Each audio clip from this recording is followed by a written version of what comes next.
Liftoff will start in T-minus 10 seconds. 10, 9, 8, 7, 6, 5, 4, 3, 2, 1. We have ignition.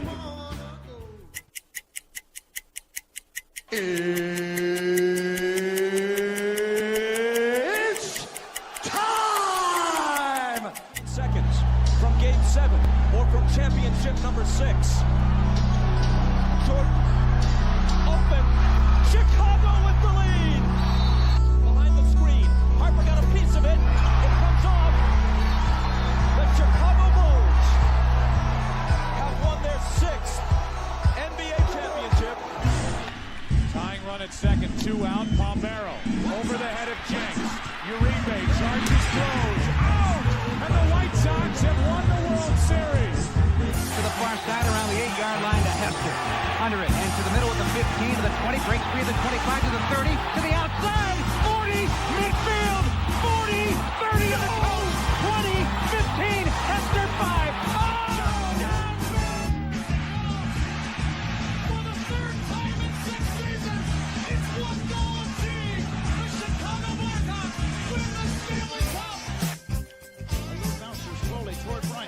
Glove it to Rizzo.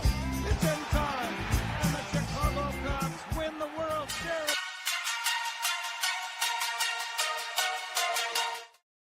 What up, what up, what up? Welcome to ShawnSierraSports on Sports Zone Chicago. I'm your boy, the SuperBack, Shawn Sierra.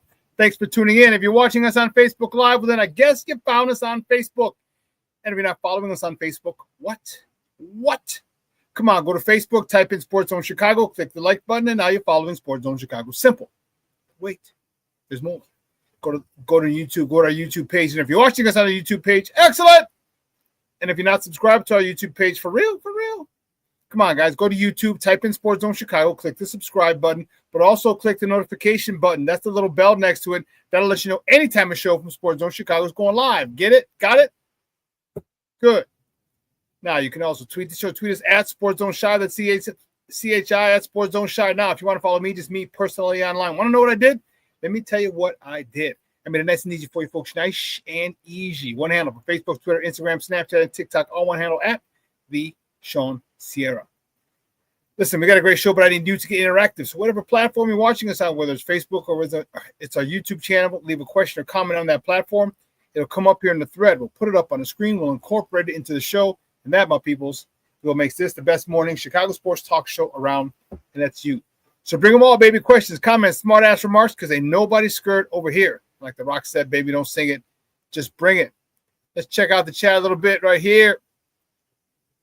My man Cornelius Squalls, what up? Shawn Sierra sports fans, just when I'm out, the Cubs pull me back in. Go, Cubs, go. Oh, boy. This is South. What's up on a Mickey Vicky TGIF? Bear down, baby. FGB. I couldn't agree more, Michonne. FGB. No burpees today. Today's workout was really light.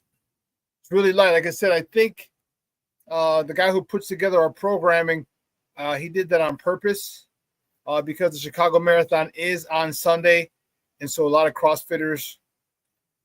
I know 2 people in class today were doing are running the Chicago Marathon, and maybe like 8 to 10 people from CrossFit Warehouse are actually doing running the Chicago Marathon on Sunday. So I think he wanted to make sure that he kept it light for people who are, because CrossFitters will do whatever the workout is for that day, we'll do it. Even if we scale it back, it still could be a hindrance or detrimental to people who are running the workout. So there was not a lot of no legs involved, no squats, no jumps. Actually, I take that back. We did have overhead lunges, but this was with a dumbbell, and most likely everybody in my class went pretty light. So yeah, it was interesting. No burpees, thank God. Woo, Charlie, I was happy. No burpees. So it was a good workout. Not as much of a sweat as I wanted, or as I'm used to, but I understood. Believe me, I understood. I understood. That's cool. That's cool. All right. But yeah, listen, I don't know a lot about a lot, but I do know this. More of the usual suspects will chime in as the show goes on. That, my peoples, I can promise you. If you're sitting in the chat, say hello. Just type a quick message, say what's up. Good morning. All right, if you're new, make sure you say hello. Let me know where you're from. But more of my usual peoples will be checking in a little bit. All right, it's Friday. We ain't got no job. I'm kidding.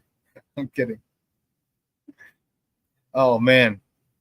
As I said, on cue, my man, Mr. Shorty. Top of the morning to you. FGB. Yes, sir, Bob. FGB is in the house. Cornelius says, Mr. Shorty says, Cornelius, go, Cubs, go. Oh, boy. Oh, boy. Oh, boy.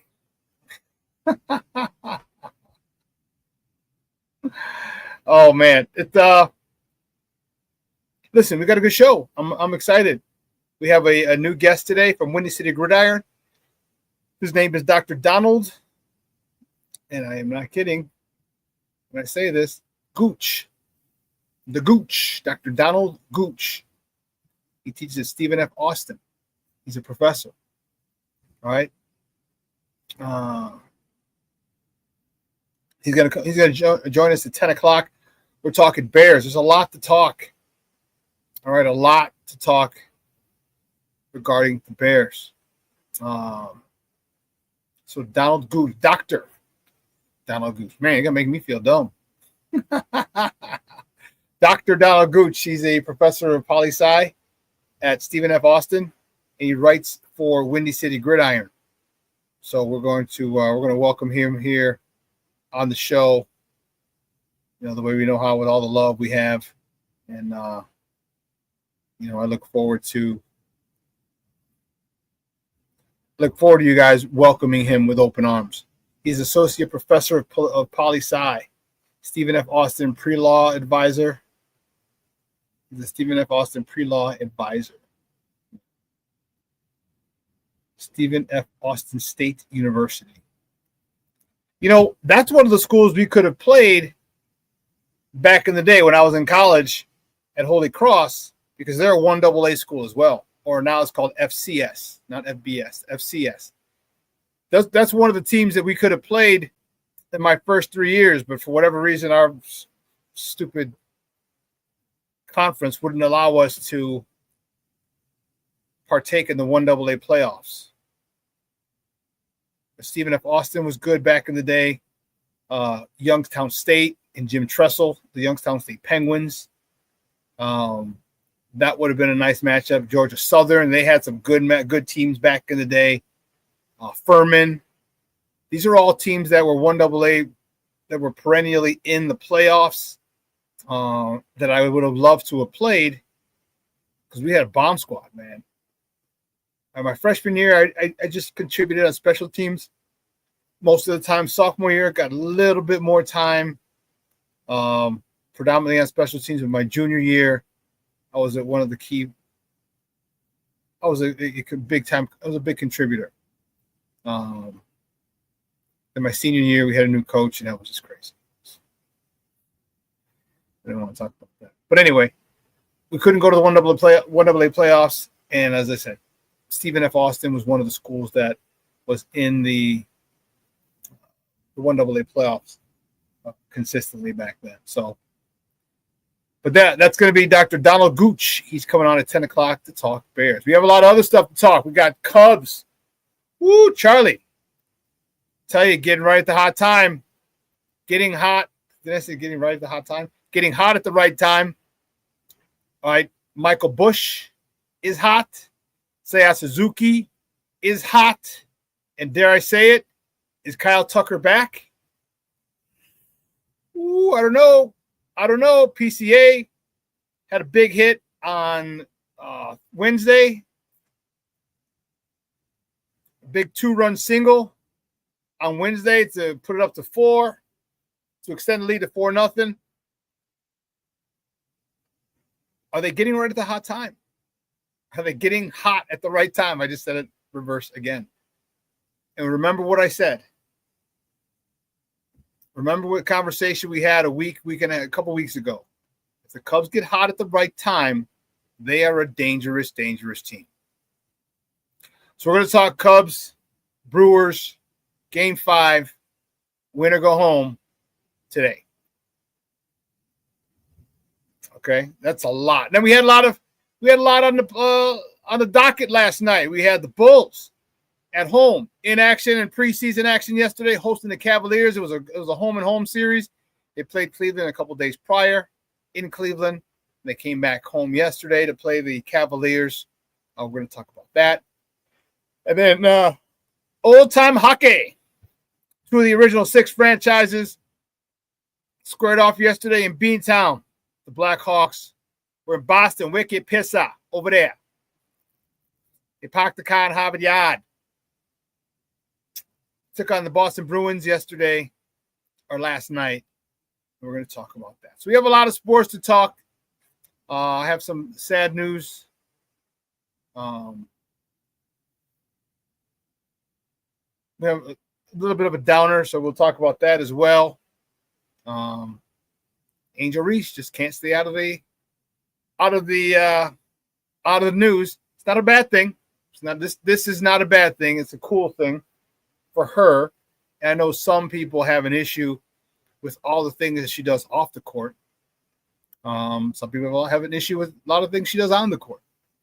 But you know, the one thing that I've learned, and it took me a while, because you know I'm get off my lawn, Shawn, is that this is a different generation. It's a different type of athlete. The priorities, there you go. The priorities for a lot of athletes might be a little different now. For some athletes, I still think for some, the priority is winning a championship. I still think that. I don't think it's a priority for all. And I think there's a lot more. There's a growing number of athletes who are worried about getting that bag because they understand that being a professional athlete is finite.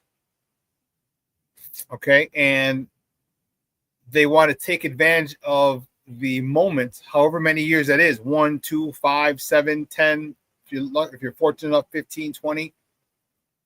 Okay. And they want to take advantage of that time to maximize their earning potential. What the hell did I just drop? To maximize their earning potential. And I get it. All right, you understand. All right. You got to understand. All right. It's not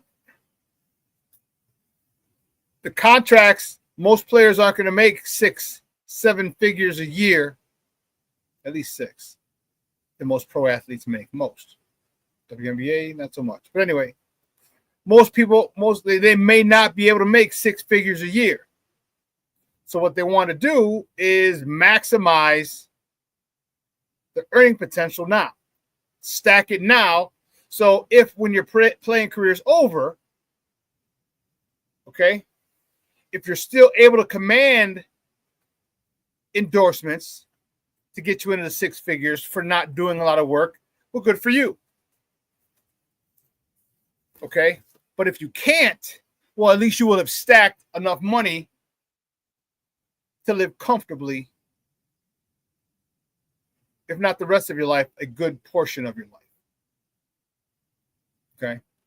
So Angel is in this stage right now, Angel Reese, where she's doing everything she can. Okay? She was at the Met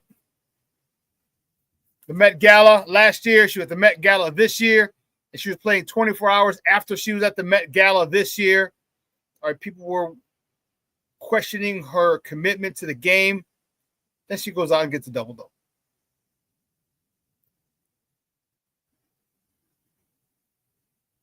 So we have her to talk. We got Caleb Williams is also in the news for off the field transactions, situations. It's another good one for him. All right, is exactly what I talked about. Not wanting to see. The thing is, you want to stack as much money when you're in the spot. Stack it as much as you can, because those 7-figure paychecks, they'll be gone quick. No, nothing happened bad. Nothing happened bad. For nothing happened, Shorty. Nothing bad. Are you talking about Caleb or Angel or both? Well, put it this way: for either of them, nothing is bad. It's actually pretty cool, pretty good for both of them. So we're going to talk about that, about those things as well.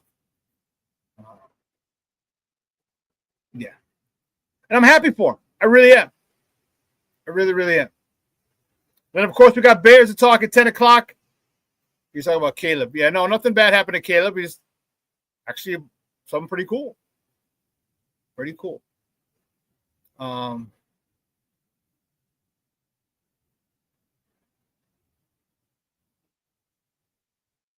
Yeah, this is.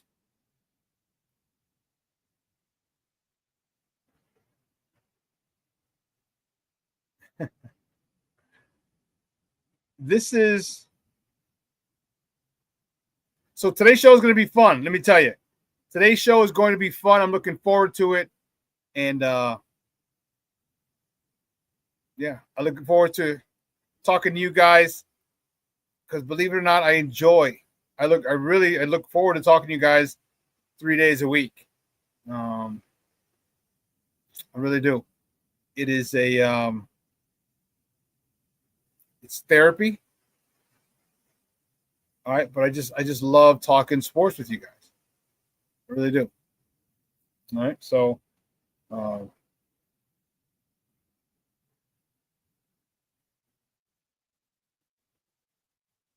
yeah, here we go. So let's get right to it, baby. Let's get to it. Sorry, let's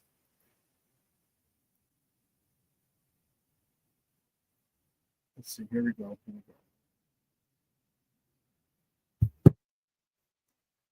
Should we do this now? Yeah, because we got a lot of them. We got a lot of Soccer Morning topics. So here's what we do. Here's what we're going to do, guys. You know how we do. First segment of every show is called Top of the Morning. He won't come just when you want it.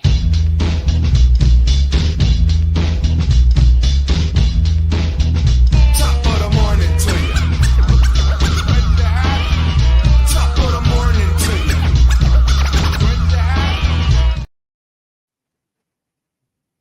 Here we go. Which way do we go? Which way do we go? Which way do we go? There's only one place to start. Only one place, man.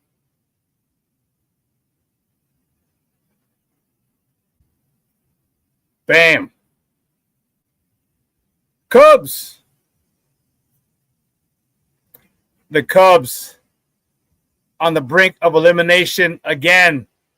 They shut out the Milwaukee Brewers 6-0 at the friendly confines to force a deciding Game 5. Let me tell you, this was something else, man. This was crazy. It was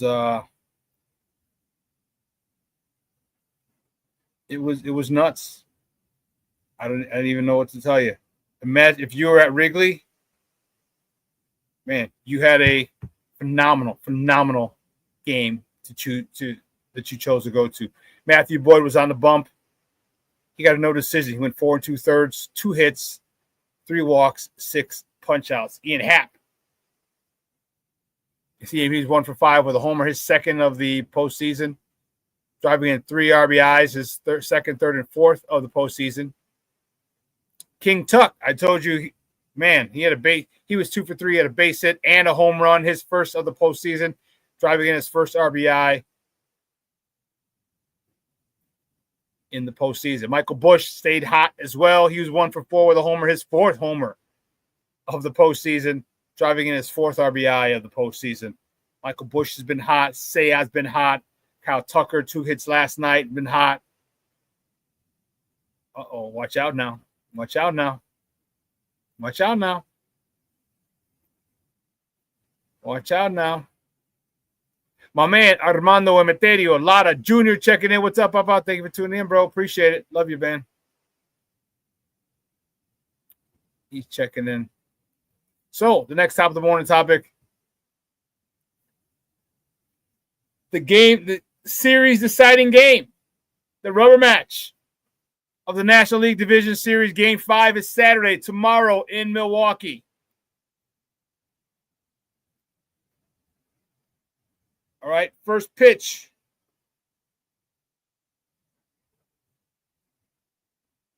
I had 6 o'clock. Now it's saying 7:08.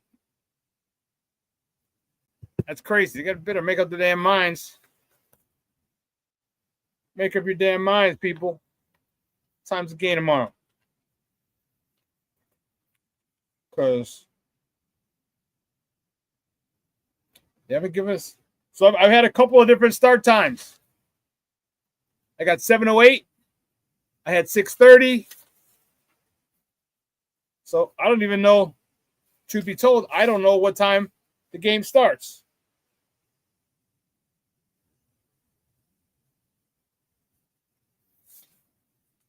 Wow. Yeah, that sucks. I don't even know exactly the time the game starts because I've got a couple different things from the newspaper today. It says 7:08. 7:08 p.m. tomorrow. It looks like 7:08 because ESPN says 7:08 as well. All right.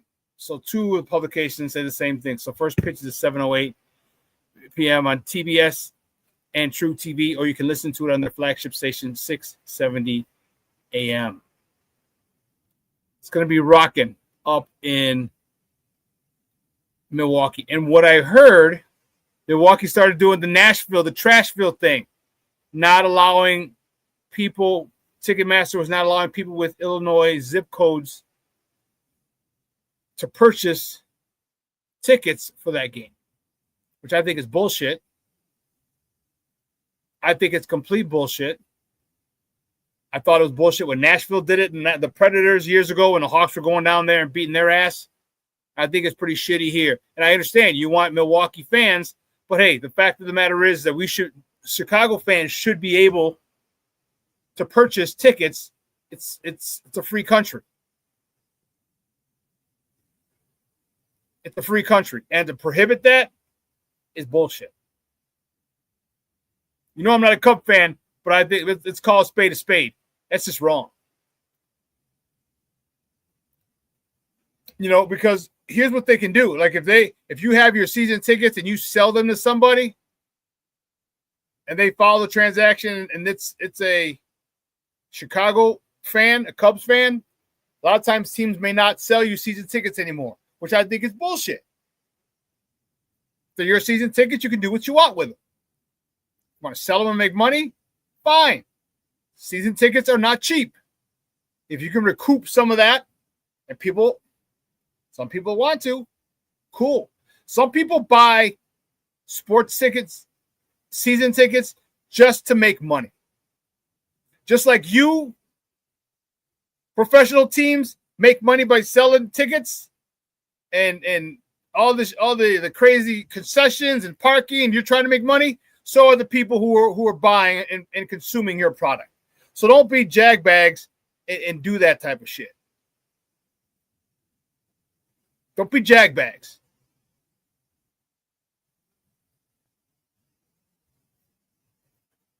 So,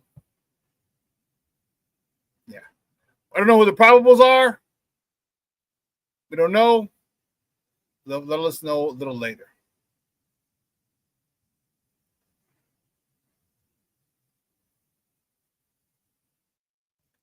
Next top of the morning topic. The Bulls, only the Bulls. Only the Bulls. Yes, baby, the Bulls are back in action against Cleveland. This time they're at home.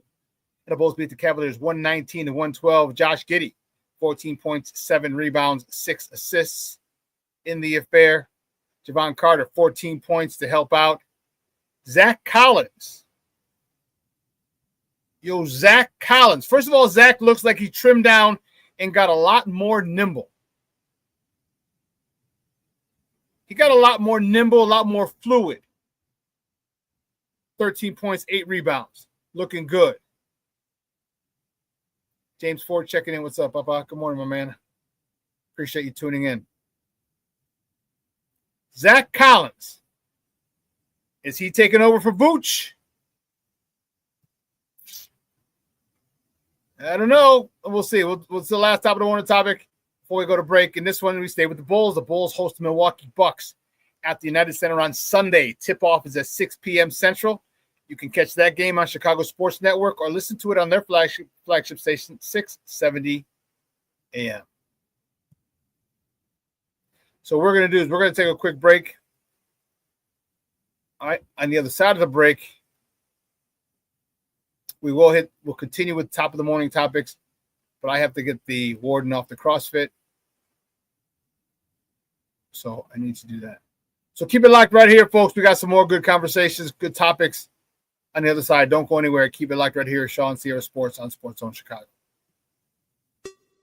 Hey, it's your boy, the SuperBack, Shawn Sierra, and be sure to follow Sports Zone Chicago on all social media platforms, on Facebook, Instagram, and our Roku channel. You can find us at Sports Zone Chicago, and on Twitter, we are at Sports Zone Shy. Also, be sure to download our mobile app so you can take Sports Zone Chicago with you on the go.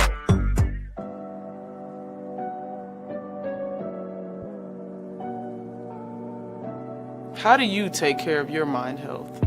For my mental health, I meditate in the mornings. I have my dogs. They're the best. I just find ways that help me just relax. Finding things that make me happy, like being close to my family. I meditate a lot and read books. I have hobbies outside of the game. I'm able to switch off. I'm able to turn my brain off from the game of basketball. Your mind health matters. Your mind health matters.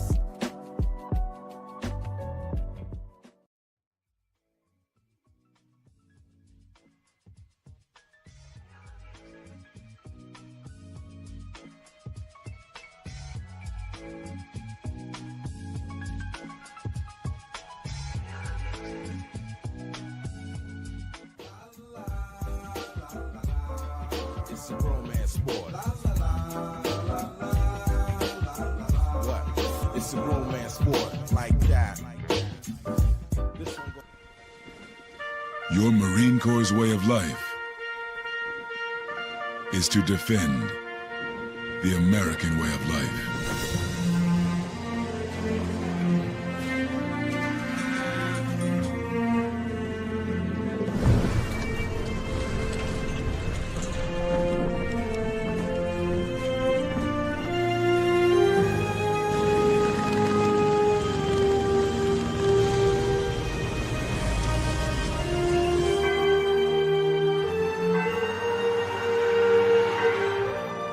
Every day,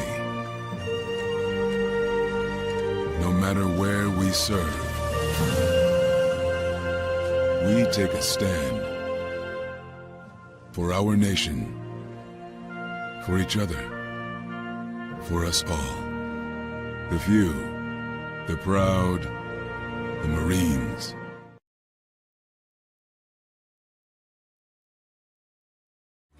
Every body in a work zone is someone's somebody.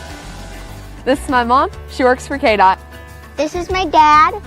This is my mom. This is my daddy. This is my sister. This is my daddy. This is my son, Scott. He was killed while working in a highway work zone. When you drive through a work zone, drive like a life depends on it. Because it does.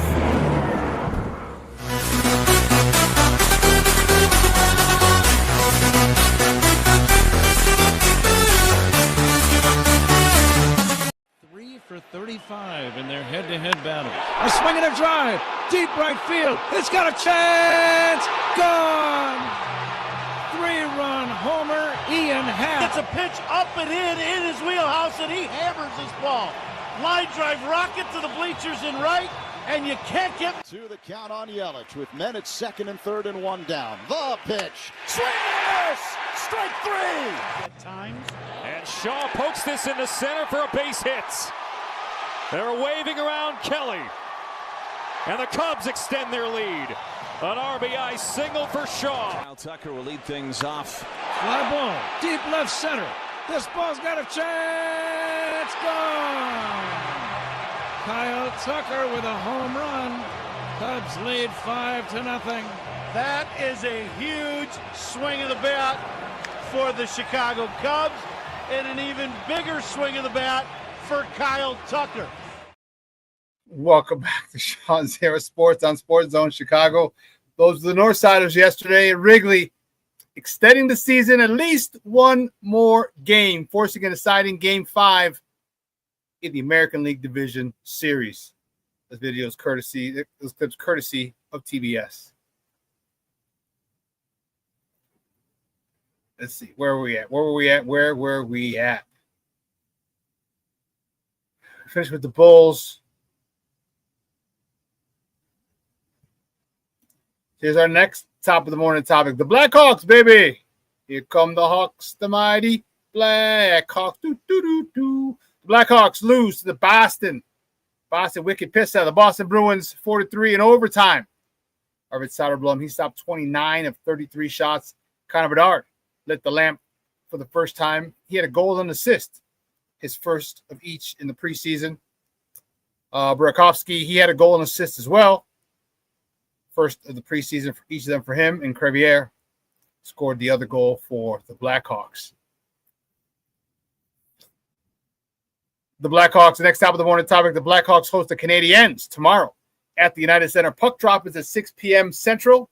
You can catch that game on Chicago Sports Network or listen to it on their flagship station, 720 a.m.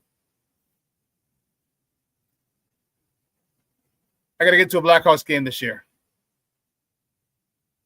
Definitely going to get to a Blackhawks game this year because that's pretty dope. That's pretty freaking dope.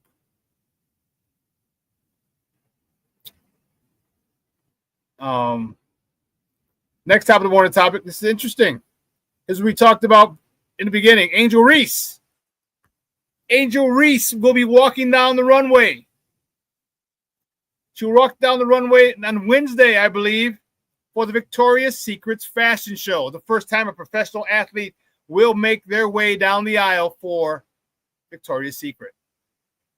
All right. Again, as I told you before, Victoria or Angel is in that space where she's very popular.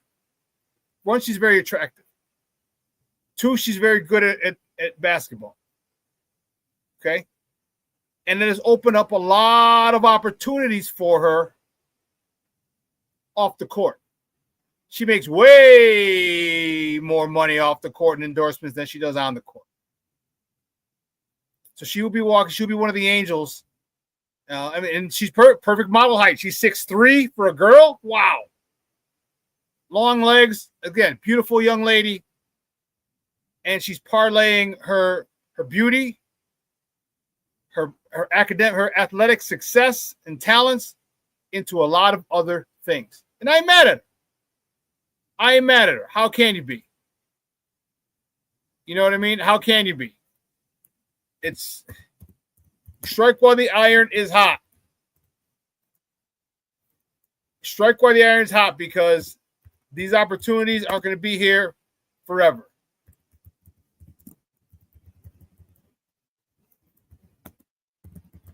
And I applaud her for it. I applaud her for it because let me tell you something. To have those types of opportunities is dope. You know what I mean? It's dope.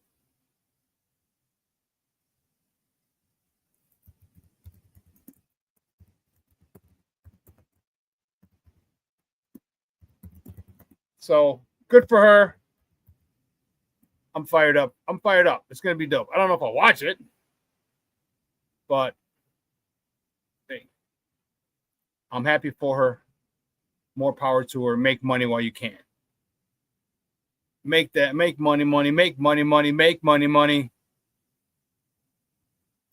Can't hate on them.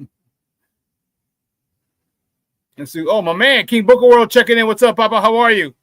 To salute everyone and Shawn. What's up, buddy? Thanks for tuning in, my man. I appreciate you. The next top of the morning topic. Where's that?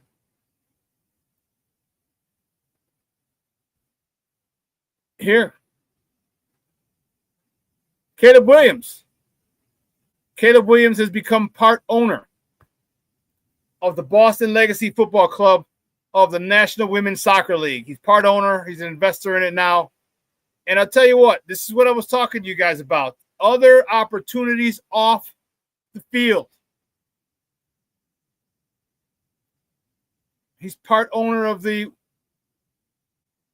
Boston women's soccer team, pro women's soccer team. That's awesome. Remember, he has a investment firm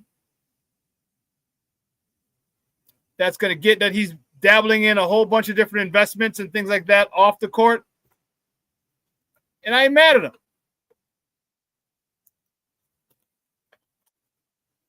He had some money from USC and the NIL deals. Some claimed it was reported up to $10 million last couple of years. I am happy that he has this opportunity. I'm happy that he's doing something that a lot of pro athletes are doing. All right, Patrick Mahomes invested in the Kansas City Royals. Venus and Serena in the Miami Dolphins. Alex Rodriguez in the Minnesota Timberwolves. So you're getting these guys who are diversifying and putting their money in something that's definitely going to appreciate over the years. Definitely. Good morning, Patty. Thank you for tuning in. Mosh says, happy Mickey Figgy TGIF Friday to Theo Shawn. Oh, I mean, Jeremiah's watching. What's up, Jeremiah? And probably Monica. Monica! How are you, hon? Don't worry, I haven't forgot about us.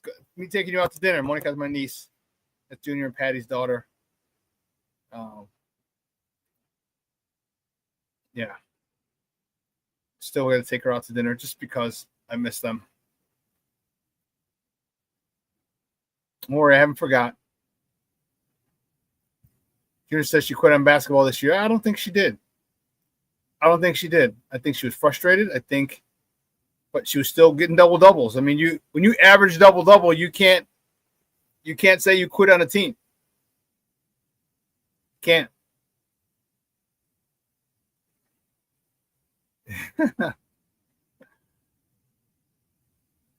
Shorty says, "Damn, Booker, your future ex-wife is looking good." King Booker will have to correct him. He says, "No, Shorty. Camila Cardoso is the future ex-wife, but Reese just might be the future ex-wife." I ain't mad at you, dog. I am not mad at you, Papa. Junior says she wants to be more of an influencer than a basketball player. Well, look at it this way. Like, what did I tell you? She is definitely lining up for things after her basketball career. Michonne, what do you mean she might? She may have one. If she wants one, she's got it. She's tall. She's beautiful. She's 6'3". You know, how many designers would love to work with her? Plus, she's got a huge following. She's got over 1 million followers. Junior, she doesn't want to be an influencer. She is an influencer.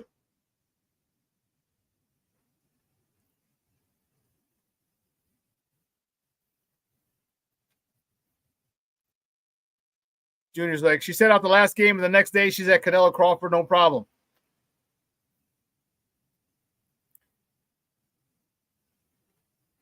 You know, here's what I'll tell you.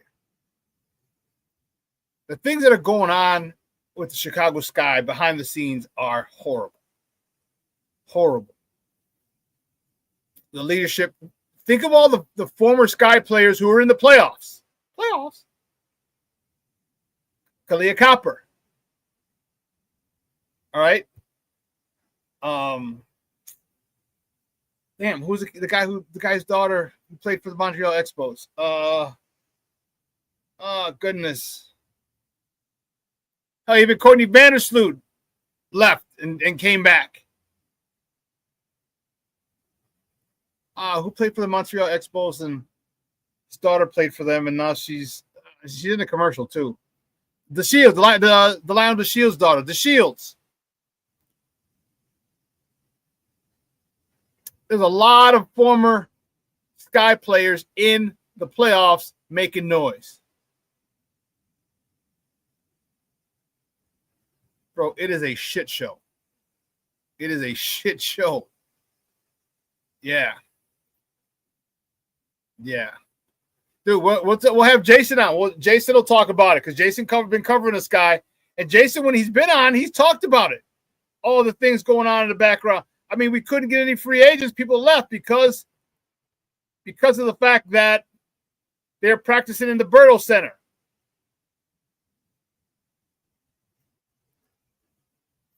All right, and the Berto Center is a public center. It used to be where the Bulls used to practice before they built the Advocate Center next door to the United Center. Yeah, she's in the Mind Health Matter commercial. Yes. But you're practicing at a public facility. What? And then, I don't know. Is it here? Let me see, because this is what I'm talking about. Like there's going to be new ownership. They're trying to buy into or buy up the majority stake of the Chicago Sky.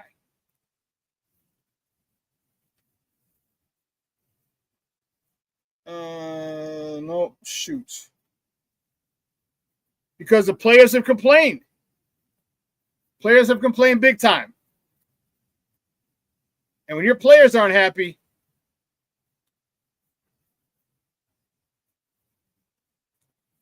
yeah, I'm trying to find it. No.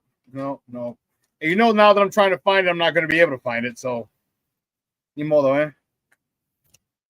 Look at one more episode of the issue of the paper. But they were definitely talking a new leadership group trying to step in for the Sky. Yeah.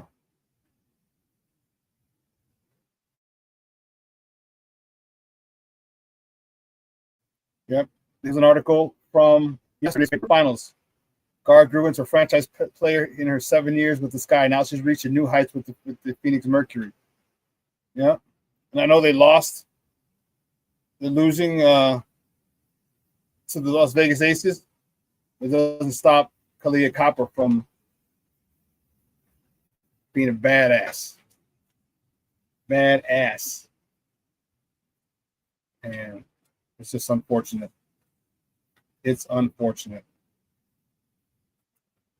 Yeah, I can't find it. I knew I wouldn't be able to.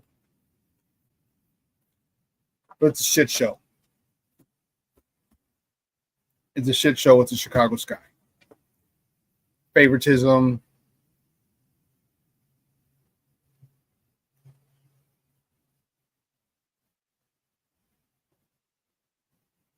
Jason wasn't happy with Reese. He wrote an article putting her down.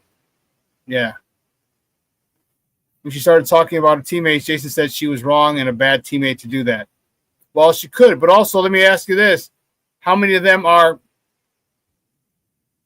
playing well? How many of them have the same desire as she does to be a great player?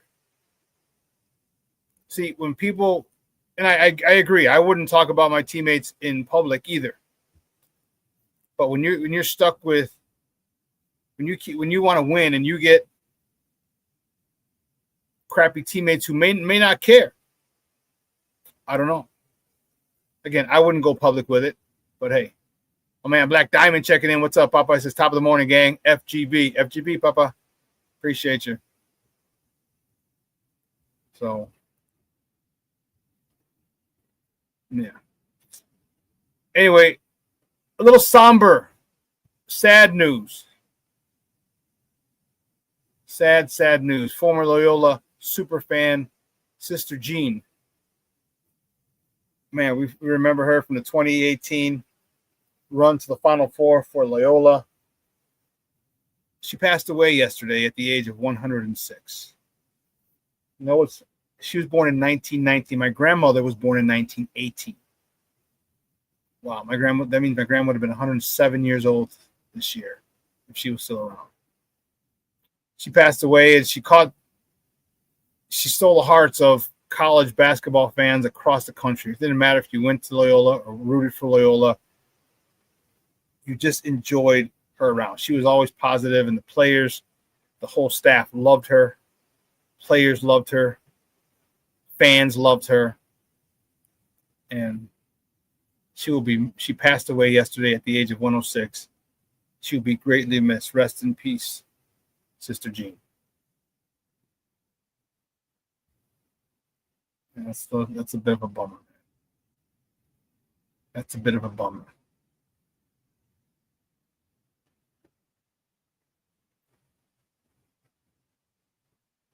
Black Diamond. Hey, Shawn, you said keep hope alive, and it appears the Few crew is choking. Didn't I tell you?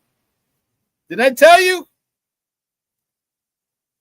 Didn't I tell you? I said there's a chance. So you're telling me there's a chance. Yes!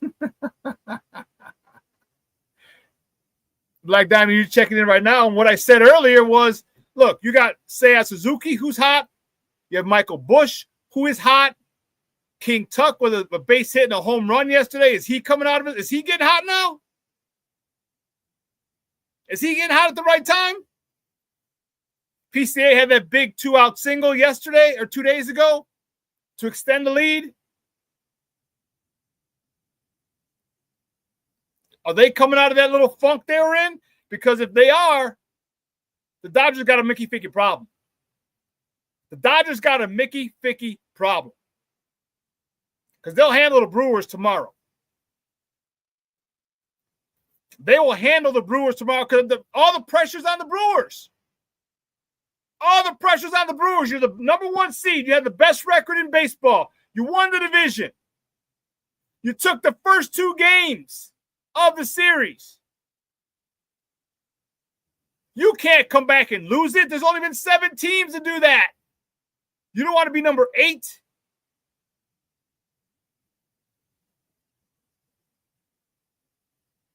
All the pressure is squarely on the shoulders of the Milwaukee Brewers. Pat Murphy, the manager, has got to get them right. He's got to get their heads right because they're feeling the pressure. Sphincters are tightening up there in Milwaukee. That, my peoples, I can promise you.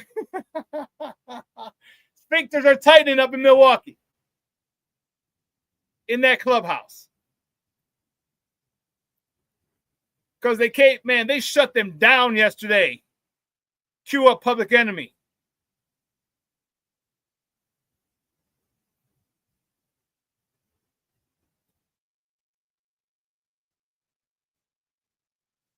King Booker will say, watching the football game, immediately thought about your strength of schedule rant, Shawn. That's what I'm saying. That's what I'm saying. And you can't, it's difficult. It's difficult. Every NFL team, especially, is different every year. You got draft picks. You have free agents. Some years you just don't click. Believe you me, I was on a couple of those teams. It just didn't click. We pretty much had the same guys. A couple of my Charger teams.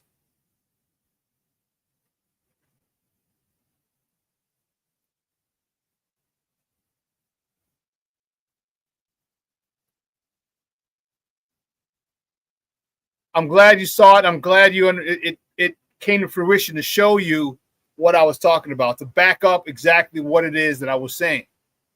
How it's not, you can't say the strength of schedule. This team's good, that team's good. You don't know. You don't know. I mean, the Giants beating Philly? What?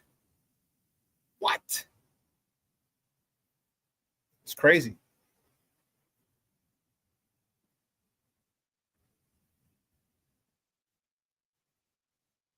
Bingo. Also, people can stop with the Hurts is elite. He's on an elite team, but he himself is not elite. He is good. 100%, King Booker World. And I've said that from jump. He's not a generational quarterback. He's not a great quarterback. He is a great game manager. You got one of the best offensive lines. If they're not the best offensive line in the NFL, they're in the top two. Them in Detroit. Detroit might be number 2 because Frank Ragnow retired. They're all world center. But you don't win because of him. You win because he doesn't make mistakes.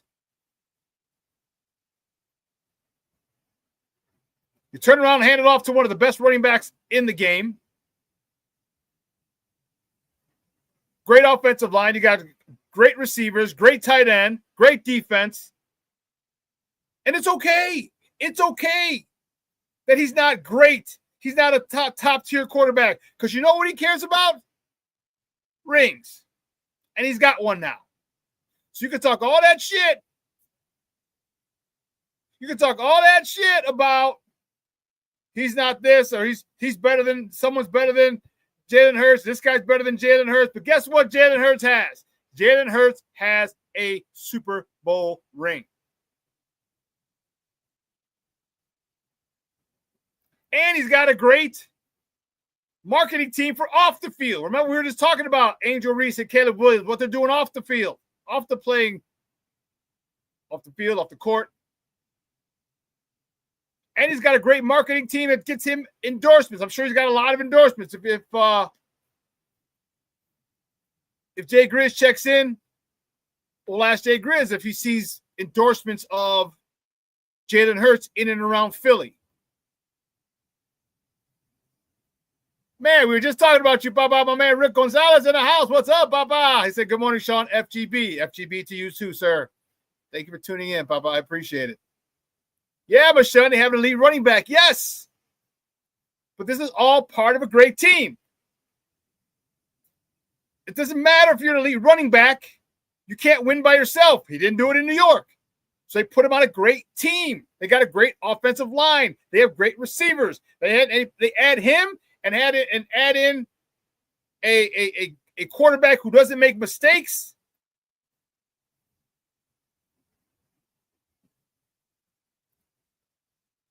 King Booker will, yes.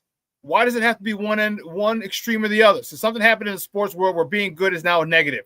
You're either a bum or elite. I know. And the thing, you know what the problem is? Everyone's always had to one-up you. Everyone wants to be one-up. They want to one-up you. I have a cousin, I have a cousin like that. Always wants to one-up me.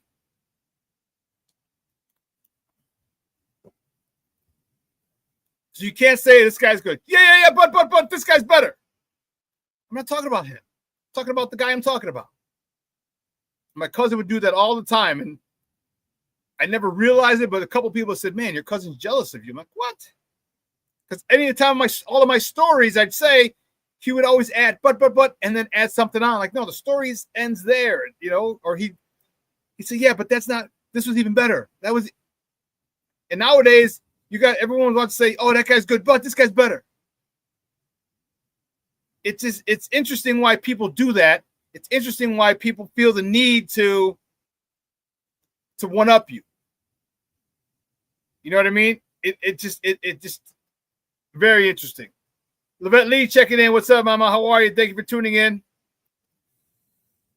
She's like TGIF, go Cubs, go FGB. I can go with the FGB, Levette. I can't go with the Go Cubs, go.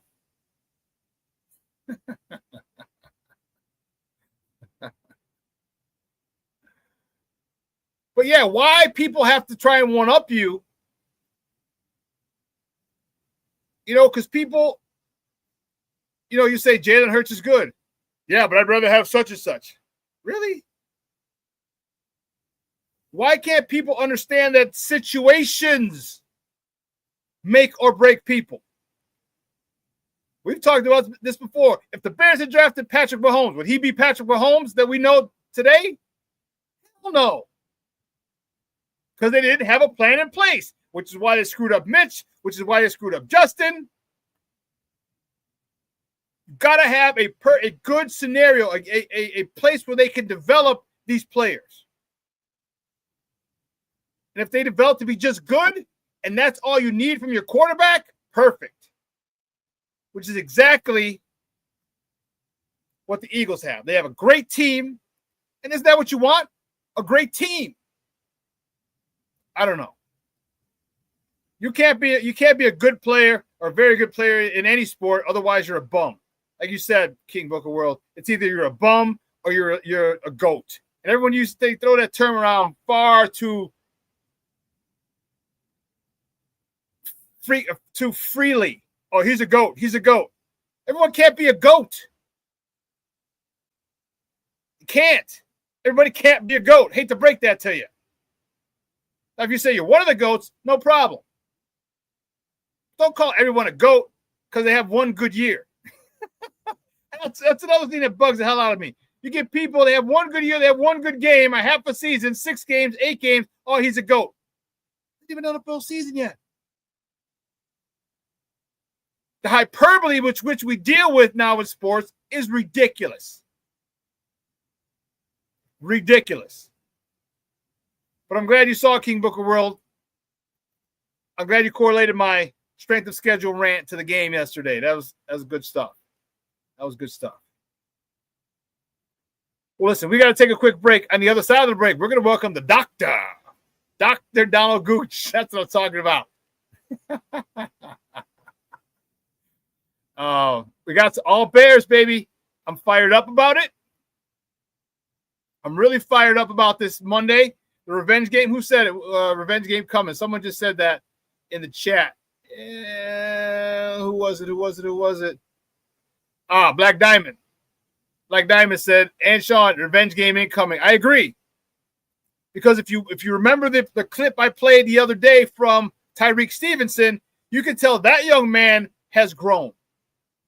That embarrassment of last year has been used by him to fuel him, has been used by him to make himself better. He sounds completely different now than he did last year.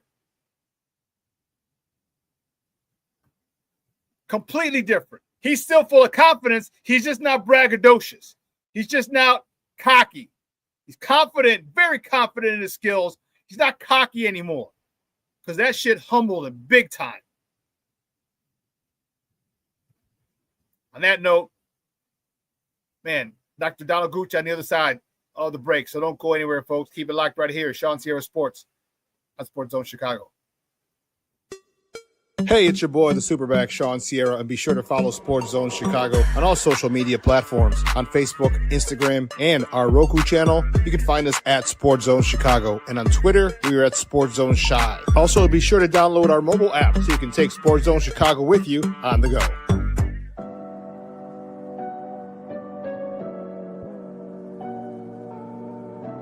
How do you take care of your mind health? For my mental health, I meditate in the mornings. I have my dogs. They're the best. I just find ways that help me just relax. Finding things that make me happy, like being close to my family. I meditate a lot and read books. I have hobbies outside of the game. I'm able to switch off. I'm able to turn my brain off from the game of basketball. Your mind health matters. Your mind health matters.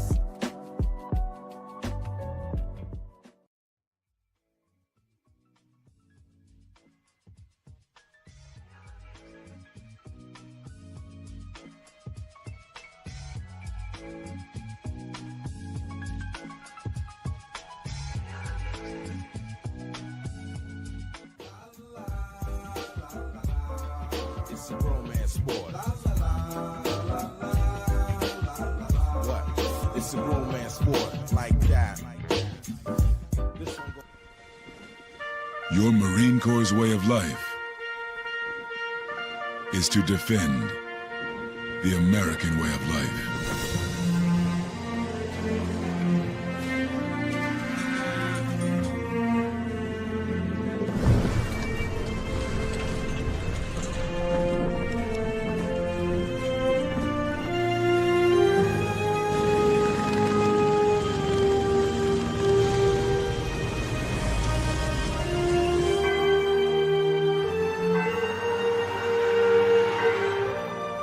every day. No matter where we serve, we take a stand for our nation, for each other, for us all. The few, the proud, the Marines.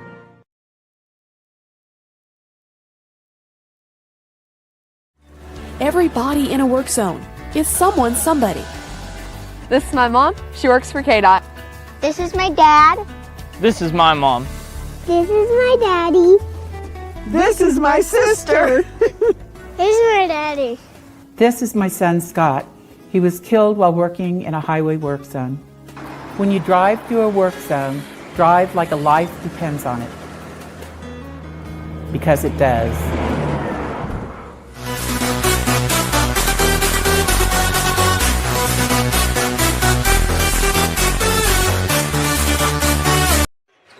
They're starting five. When you get Darius Garland back and the addition of Lonzo Ball with a team of that's a nice move by Frank.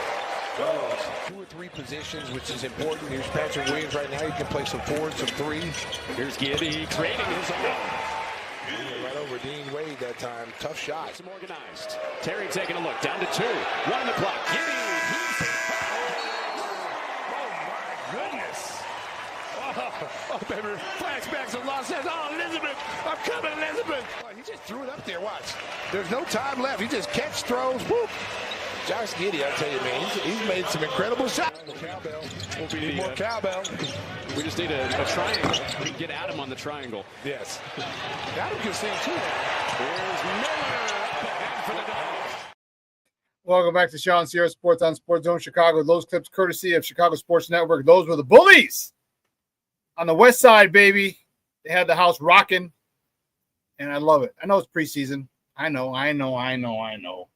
It's preseason. I got my Bulls hat over here, right to the side. This is one of my favorite Bulls hats. I like this one. Off to the side, but it's always good when your boys win, when your teams win, and I'm fired up about it. Giddy's looking good. Again, flirting with a triple-double like he always does. Look forward to hitting some Bulls games this year. I'm really excited. I'm gonna hit a couple. And I might even listen to this. No shit. I might get a 100 level season. I might come out of the 300 levels. I might come out of 300 level down to the 100 level. Not the floor, just the 100 level. Just cause I like what they're doing. But anyway, those are the Bullies yesterday with a big win. With a big win over the Cleveland Cavaliers. Yeah, Junior, it was Diamond DeShields. I couldn't remember. I knew it was DeShields. Delino is her dad's name. Remember Delino DeShields from the Expos? That's his daughter. And I remember when she played for the Sky. Yeah, so. But anyway, my next guest, I'm excited. It's first time on here. He's from Windy City Gridiron. He is a professor at Stephen F. Austin University. All right, he also writes for Windy City Gridiron. He's a Bears writer. And you can find him on Twitter at Gooch 1701. Guys, it's welcome to ShawnSierraSports for the first time. Dr. Don Gooch. Don, what's up, Bubba? How are you? Thanks for coming on. I'm doing great. How are you? I am wonderful, my man. Thank you for asking. Revenge game. A lot going on.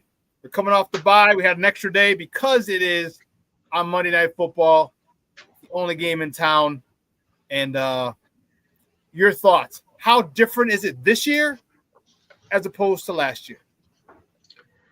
Well, last year it was it wasn't just a stumbling block. It was we fell off the cliff.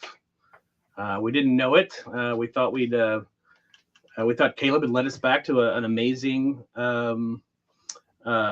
comeback victory. I think we'd all kind of settled in, just waiting for that last play to be over, so we could celebrate going to 5-2, and that's where it all turned around, and in shocking fashion. And so here we are again. I'm sure the powers that be at the NFL didn't plan this at all. This no, not at all. Matchup, right? And we're kind of sitting in a similar situation. I mean, we're not sitting at 4-2. We're sitting at 2-2, but we've won our last 2 games. Caleb is looking like the guy. We've got some leaks on this team. Ben has talked about them, and I'm a bit concerned about going up against one of the best rushing attacks in the NFL with our particular run defense. But I'm excited. I'm excited to see what the Bears do. I am as well. One of the focal points, one of the biggest storylines is Tyrique Stevenson. As you heard me talk about him before, he had the massive breakdown last year, talking to the fans as the play is going on, not in his right spot. He's actually the guy who tipped the ball back to the guy he was supposed to be covering. He had the back of the scrum and not the front of the scrum. And he took a lot of shit from I'm sure his teammates, I'm sure the staff, media, and the fans really got on him. And it was embarrassing. They told him he wasn't starting the next week. He left practice for a hot second. See, people, here's the one thing that media won't tell you. They said he walked out of practice because they were stretching when he got the news. They said he walked out of practice, and they stopped, and he did. However, he came back in about 5 minutes later, like, okay, he was embarrassed. He walked off. He was mad, embarrassed. I said, you know what? He probably thought, you know what? I did this shit to myself. I bet. He came back out. A lot of media won't tell you that. They just want to paint a bad picture of him.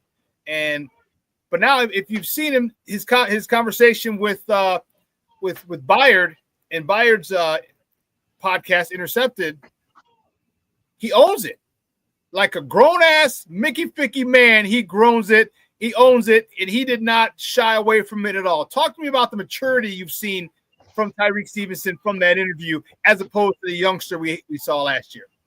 Yeah, I think we saw him grow up this season, particularly after those first 2 games. I mean, and after the Detroit game, where, I mean, the fact of the matter is he got owned. Got owned by one of the best wide receivers in football, up against one of the best offenses in football. So we should throw that caveat in. But he did not have a good game in that game, and then has come back in the next 2 games. And this is kind of, it's almost a microcosm of that story we're talking about. He got knocked down, but he got back up. Right. In the last 2 games, he's been CB1. I mean, and played like a CB1. And so it's been real exciting to see. In our predictions column at Windy City Gridiron, I kind of went out on a limb. I predicted a pick 6 for him on Monday. Okay. Jaden. I actually, in last week's prediction, I predicted that he would get an interception, and so I was right about that. So maybe I'll be right about this one. I hope so. I really like Tyrique Stevenson. He is great against. He is great as a man cover. He's not. Zone is not his thing. So Flus's defense was certainly not up to his particular set of skills. I think the Dennis Allen defense is much more suited to his skill set, and I think he started to show us that in the last 2 games. Yeah, I didn't like him in man. But he started to understand that zone concept really, really well. I interviewed him after the game one time, and I asked him the one game where he had the pick where he played it, and he gave a shout out to Jalen Johnson. He's like, I've been watching Jalen film where he baited the quarterback. I don't remember who it was against. It was at home, and he baited the quarterback into thinking he was staying in the flat because he was at a cover 2, but he also saw the receiver settling in behind him, and as soon as that ball was up, he broke and had a nice jumping interception. So I liked him more in zone. I think he's a big physical corner, but he's playing. I didn't think he's a good corner, a man corner. Man, he's proved me wrong the last couple of games, and I'll be more than happy to be wrong the rest of the season if he continues to play like this, because he's playing with a lot of confidence, not arrogance, confidence, and that's in football. But man, especially on that island, when you're dealing with the number 1 receiver, because he is CB1 for now, you got to have all the confidence in the world, and I like where he's going with that. and I hope your prediction comes true. I hope your prediction comes true. If it does, I'm gonna call you about some lotto numbers too, Baba. That'd be fun. Talk to me though about this defensive line. That's the issue that I'm concerned with, and that's what makes this even more amazing. All the interceptions we have, and we're not getting any pressure. Worst pressure team in football. I think we're either 31 or 32 after this weekend. And given how much money we have invested on this defensive line and the Montez Sweat contract, I didn't like the Deos signing, just to be perfectly honest. And I so far, other than the first couple of quarters of that Vikings game, it certainly hasn't really done much. Now Grady Jarrett has been injured with that knee, but then again, he had the knee when we signed him. That's part of the reason that Atlanta cut him, and we signed him to a big contract. So we've got a ton of money invested in a defensive line that isn't getting pressure and can't stop the run. And I'm pretty sure those are their only two jobs. So that's a big problem. Will getting Spidey back help the run fit a little bit? I hope so. Will Austin Booker spur us on a little bit with our pass rush? I don't know that we can hope for anything else, because I think I think what we're looking at right now in terms of that defensive line is, at least in terms of its pass rush, it's kind of been what it was last year, which wasn't good, and it wasn't good the year before that. Montez Sweat, when we traded for him, had those nice couple of 8 games. It earned him that contract, and we all kind of thought, oh, okay, well, we've got a 12 to 14 sack guy here. Nope, Montez Sweat is not a 12 to 14 sack guy. I'm not sure at this point he's a 5 to 7 sack guy, which is it's a big problem when that's your number one pass rushing defensive end. I saw a stat the other day where offenses are not respecting our defensive ends. They don't chip them. They don't double team them. They say, nope, our tackles can take them on one-on-one, and they do, and we don't get pressure out of those defensive ends. So they're right so far. And that's the thing that really bugs me is the fact that they can't get any pressure. They're not getting any pressure. You got a $96 million, $98 million man on one side who's vastly overpaid. And I never liked that contract to begin with. Interviewing him in the locker room, I just didn't see him as a dog. I think he's a talented player. I think his skill set is it's nice, but it didn't scream $100 million contract to me when I was like, wow, when they got it. So now they're stuck with his contract. Give me your thoughts on what do you think? How do you think we can get pressure? I mean, you can scheme pressure. One way is to stunt, but we're also one of the worst stunting teams in football as well. So you kind of start, you kind of see Dennis House going, what can I do here? Blitz, I guess. Maybe we just need a blitz. And we know getting Connor Gordon back will help our blitz package because he's excellent in that, and he's a good run defender. I think it's the run defense that I've been most surprised by. I really thought that for the first 4 or 5, 6 games last season, we were one of the best run defending defenses in football. We lost Andrew Billings, and then it seemed to just open the floodgates, and then we became one of the worst run defenses. Like, okay, well, we've got Andrew Billings back. We should be pretty decent at run fits. Nope, we've been just as bad as we were when he was out. So, Doc, the thing about that is, I said I didn't anticipate him returning to old form because, I don't know if you ever torn a pec. I have not torn a pec, but I understand it's crazy. So him, just like Braxton Jones, this offseason, they didn't get a chance to train. They were rehabbing. And there's a big difference, a huge difference in training, in rehabbing, and in training for a season. And you can't really push it because the last thing you want to do is re-tear it, re-injure it, and now you're behind the 8 ball. So he's nowhere near as strong, and that was his biggest thing, is he was able to hold 2 people and still get pressure. So it sucks, and we're probably not going to see the best of a good Andrew Billings until later in the season. And I think next year he'll be back to the Andrew Billings that we know and love, but we still got 13 games left to deal with his not being as strong. One of the questions I want to ask you, oh my God, Black Diamond is just reading my mind. Give me your thoughts. I'm a big DJ Moore guy. Love DJ Moore. He's actually my favorite Chicago Bear right now. Caleb has something against him. I have my own conspiracy theory why you don't target the $111 million wide receiver you have and you want to go up against a rookie. Okay, I get it. You make friends. You're messing around on the flight to the draft. You hung out in the draft, and you get drafted, and you go and you salute. Okay, I get it. I get the bond. But you got a guy who's proven in the league, and there's something there. And they're not throwing DJ the ball. He's not getting the targets. Do you see a possible DJ Moore trade for some help? Well, I mean, the big news, to a degree we call it news, was that was the Tennessee Titan reporter that kind of threw into the air the idea that maybe the Bears were looking at trading for Simmons, which, I mean, you're talking about one of, if not the best defensive tackle in football, a little older, but the same age as DJ. And Tennessee and Cam Ward could certainly use a wide receiver like DJ. So do you trade strength for strength there? Given that, man from 1 for 1? Yeah. I'm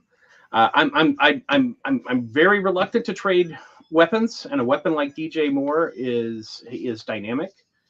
He's not the crispest route runner, but that man with the ball in his hand is a danger to hit the house every time he's got it. So I can't say I would love the idea of trading DJ Moore because I love him on the Bears, but that defensive line is a problem, and I don't know how. I don't think Austin Booker can solve that problem. I think he'll help, but he's in his second year. He's coming off a knee injury.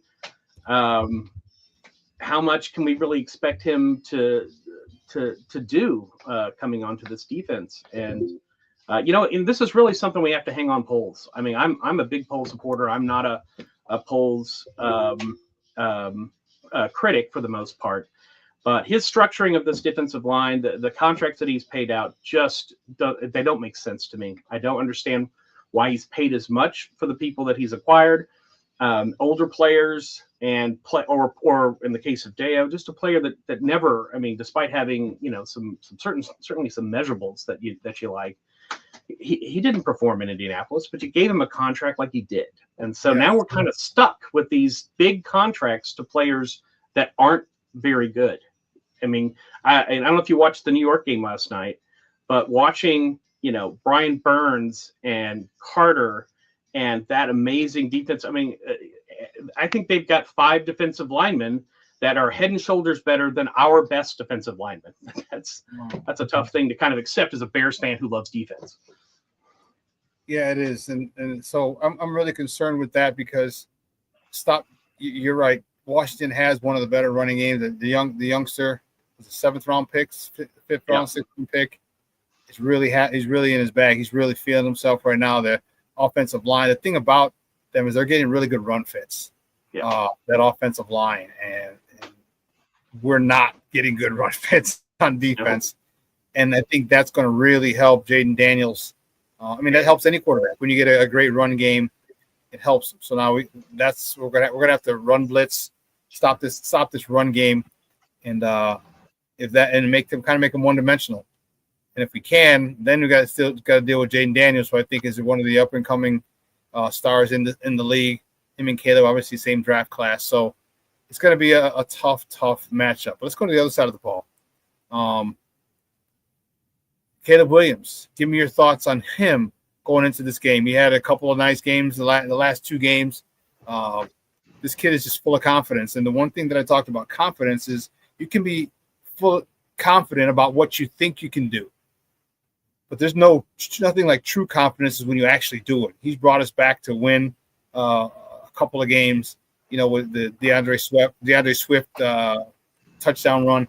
Caleb brought us back.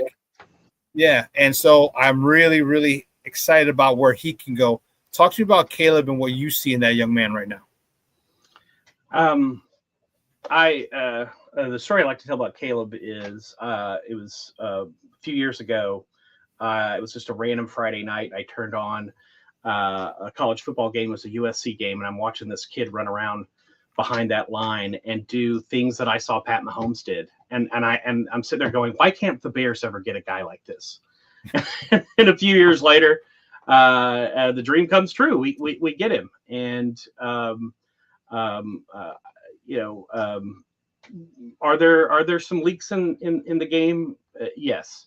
But I think that the marriage of Caleb Williams and Ben Johnson, that's a match made in heaven. And I think we're beginning to see the fruits of it. We're beginning to. Caleb is bought in. Caleb believes in Ben. Ben believes in Caleb. And is it going to be perfect? No, it's the first year. I've got a second-year quarterback, first-year head coach, but they are beginning to gel, and we are seeing Caleb's game start to take that next step.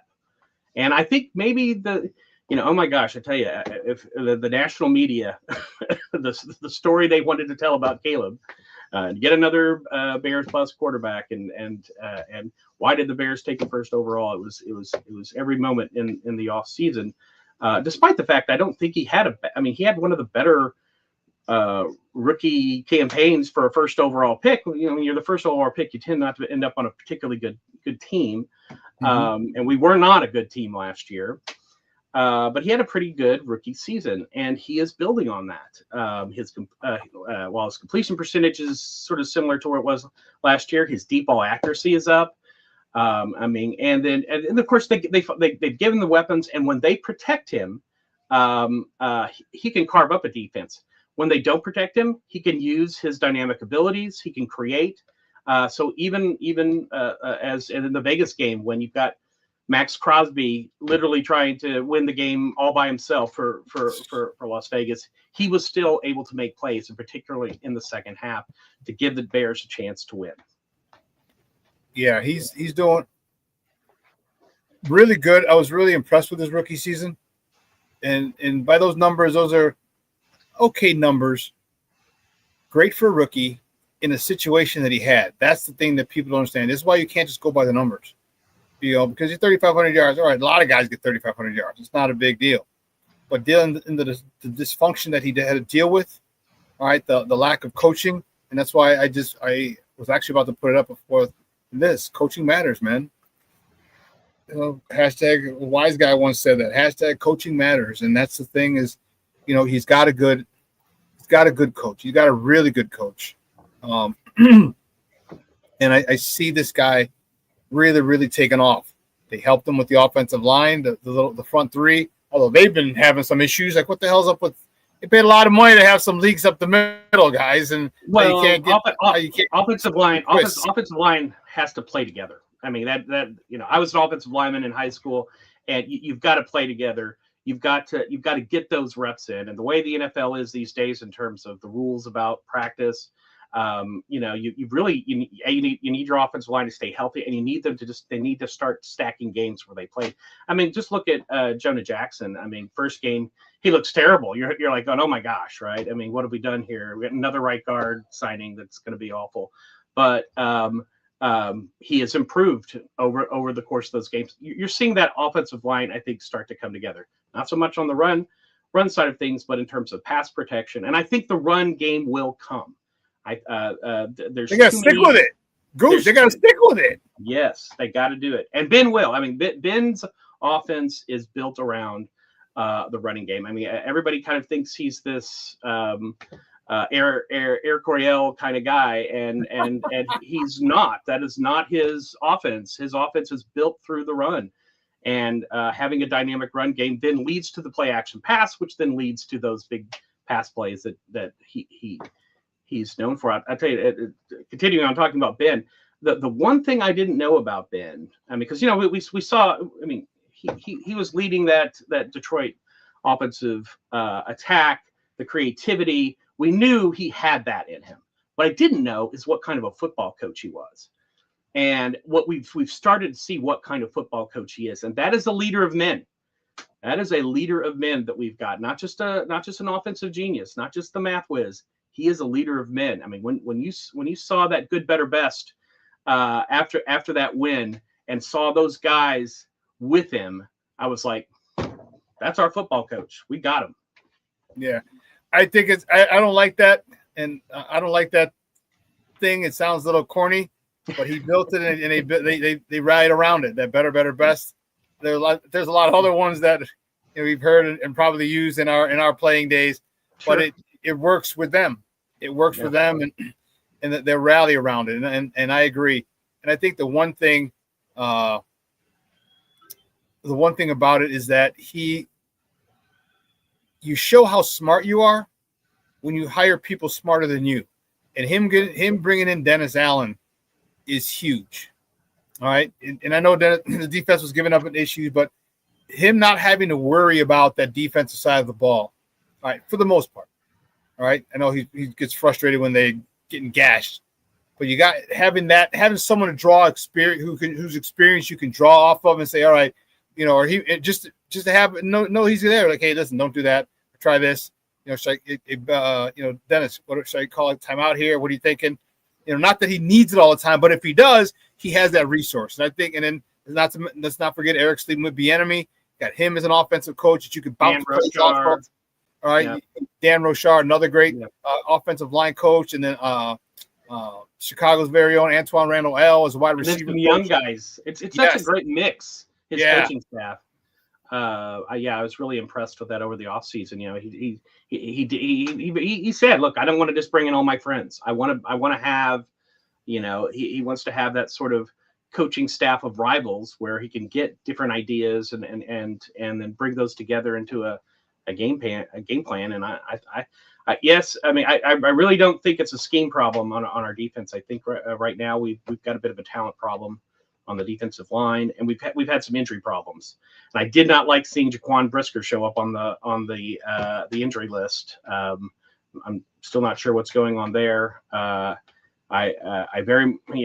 year he played out the game and then never played again because of that concussion. I was listening this morning and they were saying it's not a concussion. It's good. That's great. Yeah, I'm glad it's not a concussion. Oh, it's a quad. Okay.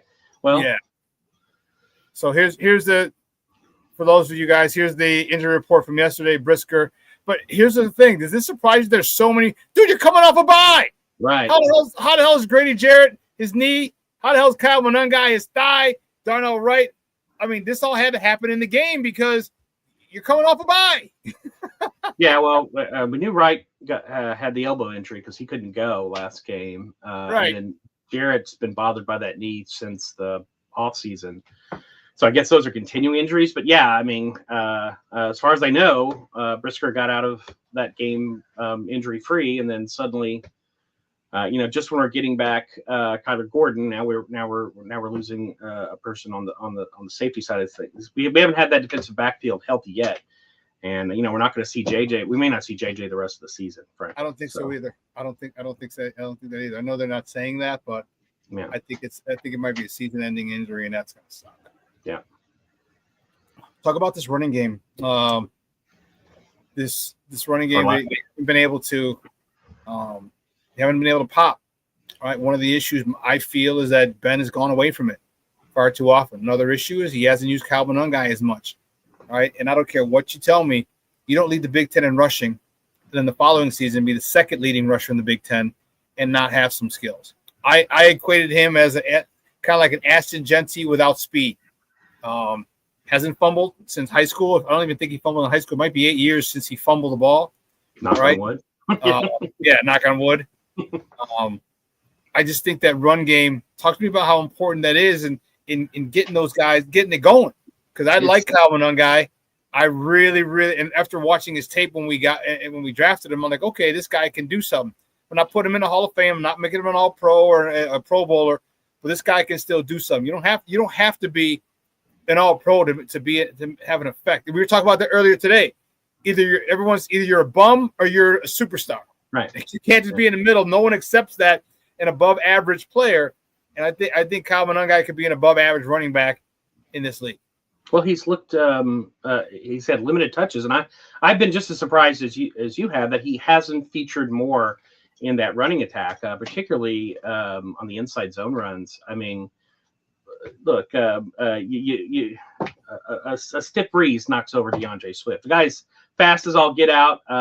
In space, he's great, but inside zone runs are not for DeAndre Smith or Swift. And Kyle Monangai, on the other hand, is exactly like he's like an Ashton Genty who will take contact and continue to move forward. I think he's averaging, and again, limited touches, I think about 5.2, 5.3 yards per carry. We could use that. We could use a guy that was averaging that. So I'm hoping, Ben, he had the bye, he's able to sort of reflect and go, hey, we've got to get this guy into our run game more. I think having Braxton Jones not out there, given his situation, I just don't think he's healthy, and I understand he's in a contract year. He probably felt like he had to come back to try to save his job, but he's just not healthy. He's just not there. And so the run game immediately improved when they pulled him out and flipped Benedette over to the left side. So I think that's going to help that run game. And I think relying more on Kyle Monangai, I think, and really there's not a whole lot else. I mean, I know they said Roshan. I don't know what's been going on with Roshan Johnson. Dude, what the hell? So, but he's a great guy. He's a great character guy. Got great character. Sure. I am too, but I'm not playing for the Bears, so at least I like to think I'm a good character guy. But yeah. Yeah, no, Kyle Monangai right now is averaging 3.6, 17 carries, 62 yards. That's it went down a little bit. It's got to be better. I just think they need to stick with the run a lot more, and really have it is the key to Ben's offensive approach. Now I know he kind of said we're gonna build our offense around our strengths, and I understand that. But Ben Johnson's offense is a play action pass offense. He wants his quarterback under center. He wants to run play action. In order for play action to work, they've got to be worried about the run. That's how it works. But so if they don't, if they're not scared of the run, then it doesn't work quite as well. So everything there, a better run game is going to help the defense, and it's going to help Caleb with those play action passes and his dynamic approach. I mean, it's everything. We have to get this run game fixed. I agree. Talk to me about the wideouts. Excuse me, Roma Dunze. And I was a big fan when they got a Roma Dunze. Me too. I mean, I wish we would have drafted an offensive lineman or an edge rusher, but we didn't. So that's who brought in, and I like Roma Dunze. He's become a favorite target of Caleb. He's caught a touchdown pass in each of the first 4 games. He looks like he can be a big time player this year in this league. You got DJ, who it just irks me to no end, Doc. It irks me that he's not being used and he's being overlooked. And I tell you, I think I think it's a personal thing. All right, that's my conspiracy theory. But Luther Burden has had a nice catch, had that touchdown catch and the flea flicker. Talk to me about how this passing game can really do some damage on Monday. It is, I mean, if there's any part of the Bears team that should have Washington worried, it's our wideouts. It's our weapons. Between the 2 tight ends, and hopefully we're getting Loveland back out there. It looks like he's healthy, and then the 4 wide receivers, because you don't want to forget Zacharias too, because he's a favorite possession receiver clearly.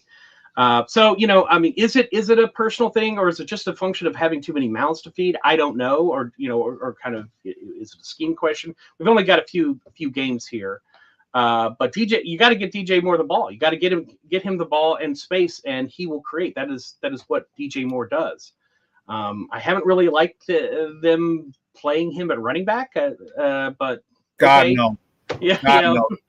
Well, we saw what happened with CeeDee Lamb there.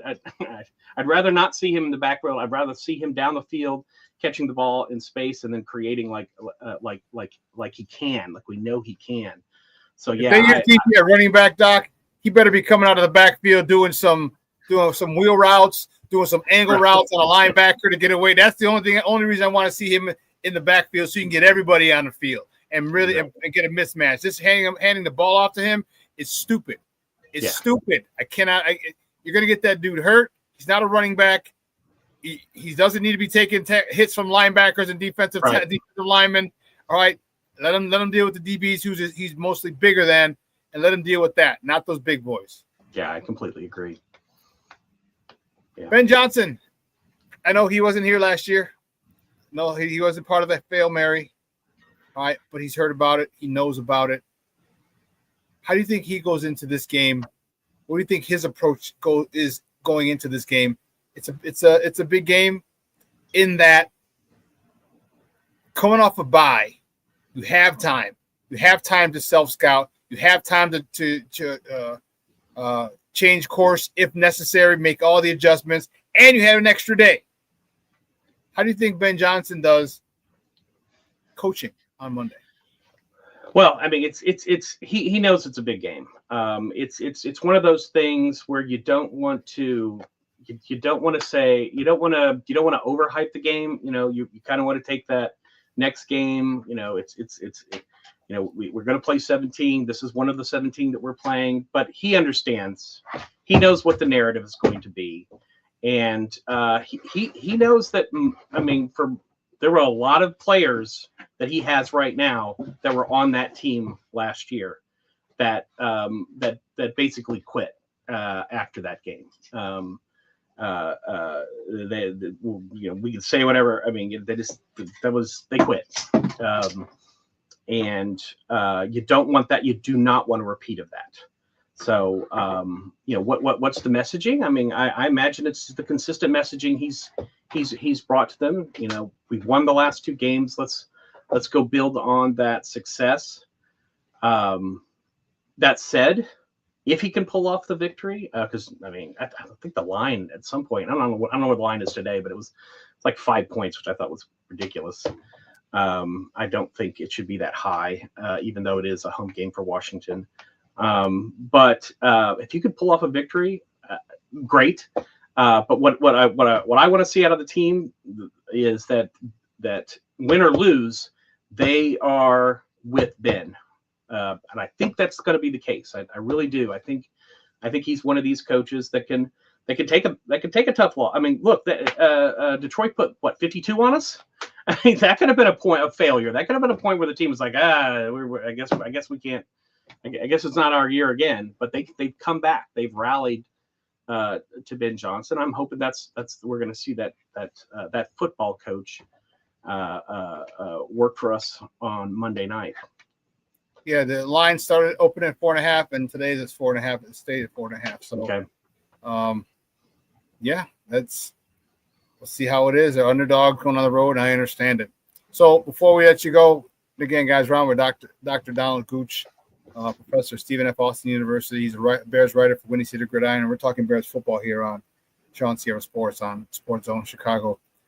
Give me a prediction, Doc. What do you think? How do you think it's going to turn out?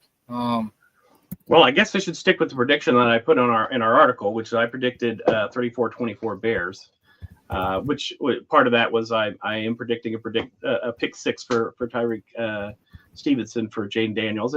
I may be a little caught up in the idea of, man, I want that redemption for him so much, but that's kind of where I have it. I think Washington's going to have some offensive success, but I think you give Ben Johnson 2 weeks to scheme up a plan. I don't want to be playing defense against him. So I think he might surprise few folks who think they already have the narrative on what our season's going to be. Doc, I appreciate it, man. Great stuff. Do me a favor before you go, let everybody know where they can find you and your work online. Yeah, so I'm a writer at Windy City Gridiron, and my Twitter handle is at Gooch1701, and so you can see I talk Bears on X. I say Twitter handle. I guess it's X now. Sorry, on X. Yeah, and then I usually have a couple articles on Windy City Gridiron every week, so you can see me over there. Sounds good, man. Thanks a lot, Doc. I appreciate it. Great stuff. We'll reach out again. All right. Thanks, Shawn. All right, buddy. Guys, there's Dr. Donald Gooch talking Bears win. He's got 34-24 Bears. I like it. Mr. Shorty says great stuff, Gooch. My man Junior says thank you, Dr. Gooch. Patty says thank you, Dr. Gooch. Good stuff, my man. I appreciate it. And I'm glad we were able to get you on and talk with us today. Great stuff, my man. Great stuff. I appreciate it. In case you're wondering, your boy, here's my prediction. I got 35-27. All right, I got 35-27. I think it's going to be a shootout for a while. Then the Bears just kind of get up a little too much. I'm expecting something big on the defense. All right, I don't know about pick six. That'd be dope. Right? I'm expecting a big hit, a big stop, big fourth down, and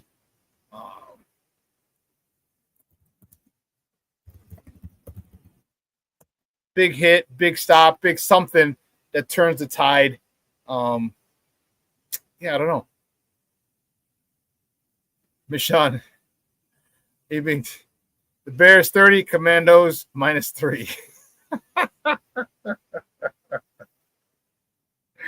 Oh, that's funny. Oh, man, that's dope. King Booker Will said they're going to sack Daniels 3 times. Okay. Yeah, that's what I'm thinking. I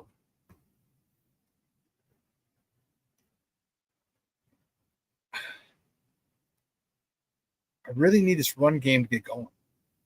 I really do. I need this run game to get on track. All right, because there's nothing better than punching a team in the mouth. And I don't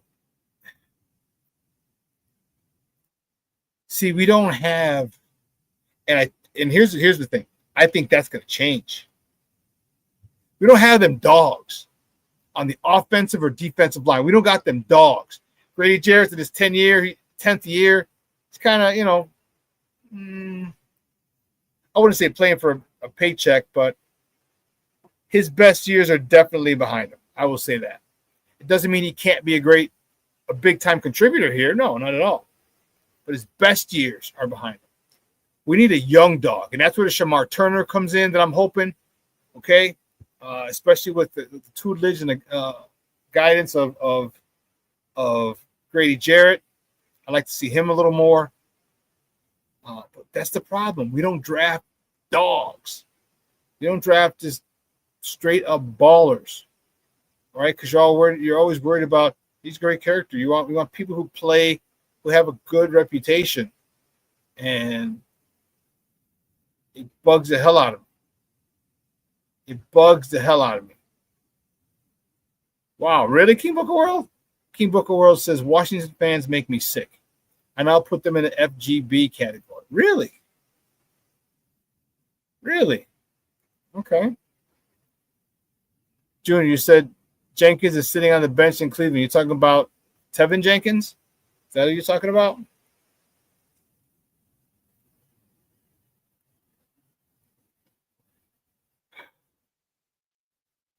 I'm excited for this game.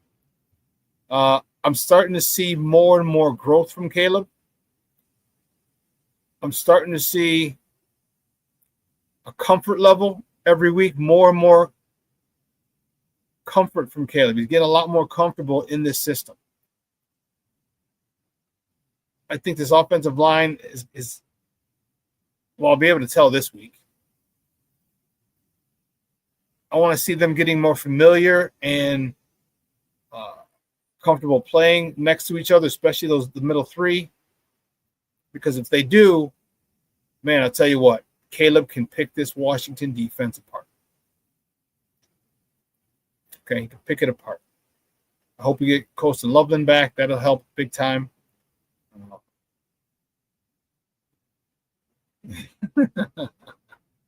Here's what King Booker was to Shawn. They've been acting like they've been good for 20 years. You're talking mad shit. Yeah. Yeah, you know, you get the offensive rookie, NFL rookie of the year, offensive rookie of the year.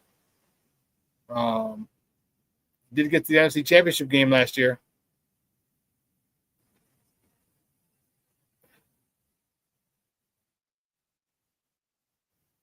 That, put it this way, King Booker World. If the Bears got to the NFC Championship game last year, like they did, how crazy would we be talking this year?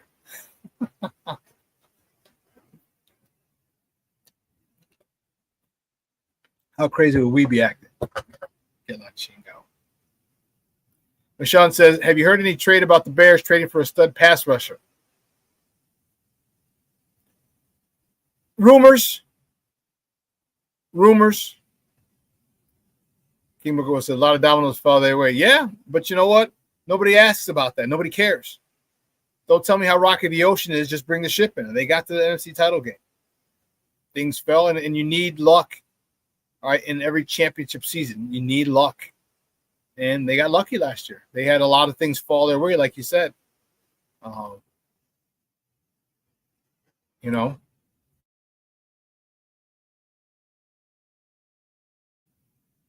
Junior says, when Tevin and Wright were together and the run game clicked, but they didn't put Blue Tent Davis back at right guard, and the line went bad and still hasn't recovered. That's a good point, Junior.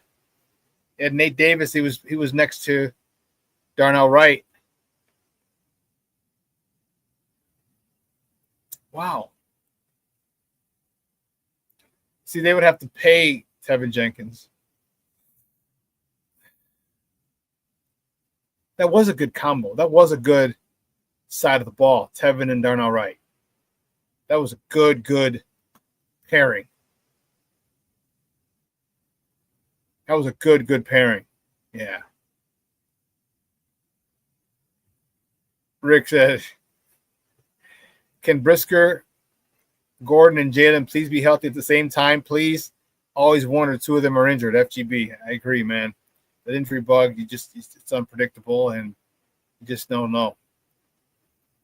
You just don't know. But that would be great to have. And that's one of the things I was looking forward to this year. And you realize that Jalen tore growing off his bone. That was the injury why he didn't play, and he hasn't played. They said he tore his groin off the bone. How the fudge crackers do you do that, bro? How in the blue hell did you do that training? You know, or you're getting freaky again, because you remember I had that sex addiction came in last year talking about, I got a sex addiction, and I just want to come correct it. We didn't even know you had a sex addiction, bro. We didn't know that. I'm not saying, I'm just saying. We didn't even know that.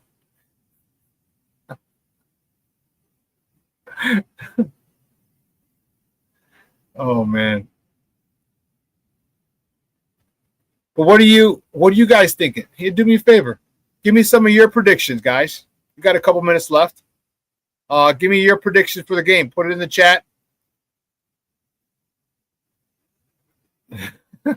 Some serious thrusting. I know. Probably didn't warm up. You didn't stretch beforehand, King Book World.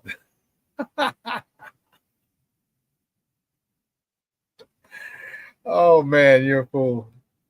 But give me, guys, put in the chat. Give me your thoughts on the game. Give me a score, prediction. I gave you mine. This is my score, 35-27.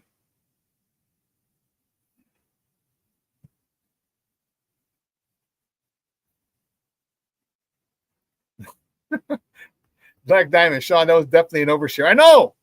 I mean, he came out like and he pulled like one of the coach, the head coach. He goes on a rant first. He goes, okay, now I'll open up the questions. That's how Jalen Johnson came out. Like, yeah, I just want to let you guys know that I had a sex addiction and I wanted to bang everything possible. Like, bro, I'm getting help for it. Like, we didn't need to know that.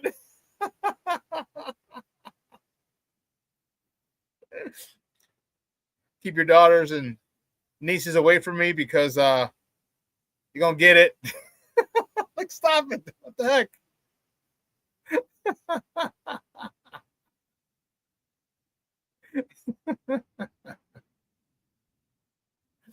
Oh, man. Cornelius Squalls. 28-24 Bears. Okay. Rick Gonzalez, 29-23 Bears. Okay. Shawn, 30-20 Bears. Okay.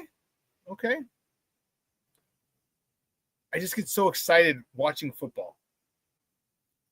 Like, I can't wait. Like, last night's game, you know, tomorrow all day long.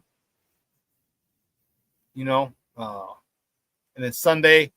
And the cool part about Sunday is I get to watch. So I don't know what I'm going to do. I might go to Output for some steak and eggs. I haven't had steak and eggs. I'm just finishing this fast. So I get to eat today. Today's my I started the fast at 7 o'clock on Sunday. So 7 o'clock today I can eat. So I have my meals already.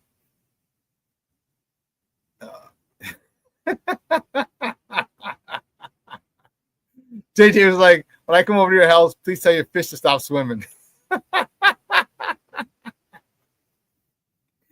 Oh, man. Classic Eddie Murphy.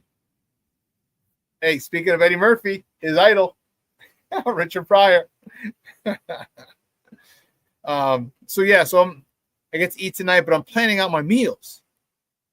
Like, I get to eat one fruit, the same fruit. That's how you break the fast. So I'm going to have I got pineapple in the fridge, ready.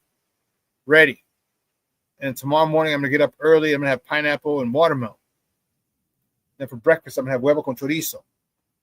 And tomorrow night, my cousin's daughter's having a quinceañera for his daughter. So we're going to eat that over there. But then Sunday, I might hit Output for steak and eggs if they don't have a breakfast at my cousin's, at my tia's house, my aunt's house, whose son is having a quinceañera for his daughter. So we'll see.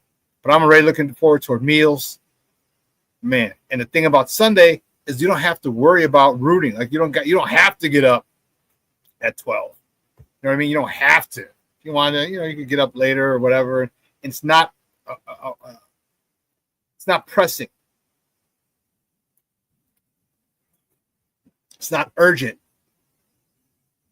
So SuperBack planning his diet. I'm telling you, Michelle, I'm telling you. I was thinking about a couple smash burgers. Rick, you're a damn fool, Bob. I appreciate it. Rick said, I'm about to smoke this blunt and eat some Frankenberry for you, Shawn. FGB. Oh, I love it. I love it. And that's going back, baby. That's going back, some Frankenberry. Dude, that was my favorite food. That was my favorite cereal. Actually, it was a tie between Frankenberry and Boo Berry. Those are my favorite. All right, Cinnamon Toast Crunch became default because after a while, we couldn't find Frankenberry and Boo, especially Boo Berry. You could find Frankenberry a lot easier than Boo Berry. Those two are my favorites. And then when it became real difficult to find them, then Fruity Pebbles and Cinnamon Toast Crunch were my number one and 1A cereals. King Booker was like, hell yeah, Frankenberry. But Shorty's like, LMFAO, FAO, Rick. Patty's like, love it, Rick, FGB. I'm okay with Captain Crunch, Michonne, but it wasn't up there for me. It was good. I love the way that I love the way the milk tastes after for Captain Crunch. But you know what? It was still too, and I know it was still too crunchy for me. And not that I have a problem with, but like after it soaks for a while, like you'd have to let it sit for like 15 minutes for it to get soft. Like I ain't waiting 15 minutes for it. And that's why I loved Cinnamon Toast Crunch. That's why I love Blueberry, Frankenberry, and that's why I love Fruity Pebbles, because the cereal will get soft in like not even 5 minutes. And then the way the milk tasted after, whoo, Charlie. Oh, Rick says, I got 2 boxes of Frankenberry last night of Frankenberry. Blueberry was out of stock. You know you're about to do it too. FGB, that's what we're talking about. So I might get some steak and eggs on Sunday if we don't have a breakfast at my aunt's house after the quince, which is Saturday. But hey, listen, guys, 2 hours is coming and gone. I want to thank my guest, Dr. Donald Gooch. And yes, King Booker World, that was Rick. Yes, that was the bully on Different Strokes. Oh man, that was funny. I didn't put that up just because. Patty says today's National Mental Health Day. Check on your family, or friends and family. Will do. I got a cousin who's going through some stuff right now. Yeah. I got a cousin who's going through some stuff right now. So, guys, have a phenomenal weekend. Again, thanks to Dr. the Gooch. Great stuff today. And shoot. I want to tell you guys, have a phenomenal weekend. It's supposed to warm up this weekend. Look at Cheryl Scott's forecast. It's supposed to be a little nice this weekend. Some good stuff. We'll be able to 67 today, 65 tomorrow, 67 Sunday, 74 Monday. Okay, then we get 70 Tuesday, then back into the 60s next week. But nice brisk fall weekend. So let's make sure we get our hoodies, get little light jackets, stuff like that. Enjoy it, get out there, and have a great weekend. 12:15, we have Second City Sports with Lakina and Sid. All right, and tomorrow, 11 a.m., we have the Smoke Fellas. 11 a.m. to 1 p.m., the Smoke Fellas. And, man, I'm telling you, you got to check these guys out. They are awesome. Awesome. And, guys, let your loved ones know you love them, because tomorrow is promised to no one, all right? We got college football tomorrow. All right, we have NFL football on Sunday. We have the Bears on Monday. Make plans with your people. All right, go to a bar, day drink on Saturday. All right, start day drinking on Saturday for a college football with one of your people. Or go to Sunday. Just don't go downtown. It's a marathon day, marathon weekend, marathon Sunday. All right, but meet up at a bar, watch NFL games all day Sunday, or someone's house. Go to someone's house and go to a bar for Monday Night Football. Make plans with the people that you love. All right, I got to get out of here. I have to go pick up the warden from CrossFit. You guys have a phenomenal day. So for everyone here at Sports Zone Chicago, guys, I'm your boy, the SuperBack, Shawn Sierra, and I am out.